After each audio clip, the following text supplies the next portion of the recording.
یہ ہے میرے بھائی صدیق اکبر رضی اللہ عنہ کی وفا۔ یہ نہیں کہ صرف باتوں سے محبت تھی، باتوں سے دعوے نہیں تھے کہ عشق رسول میں جان بھی قربان ہے۔ یہ جان قربان کرنے والے صحابہ تھے میرے بھائی، جنہوں نے حقیقت میں جانوں کا نذرانہ پیش کر کے دنیا میں دکھلایا۔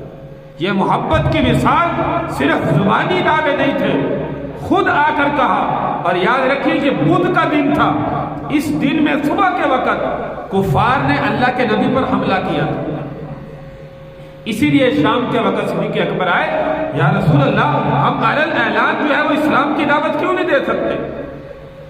آپ اجازت دیجیے، ہم علل اعلان اسلام کی دعوت دیں گے۔ تو اللہ کے نبی نے جب اجازت فرمائی، اجازت کے بعد یہ حرم میں گئے اور یہ اسلام میں سب سے پہلی تقریر انہوں نے اسلام کے بارے میں کی، جس وقت کافروں نے آپ پر جو ہے یہ حملہ کیا۔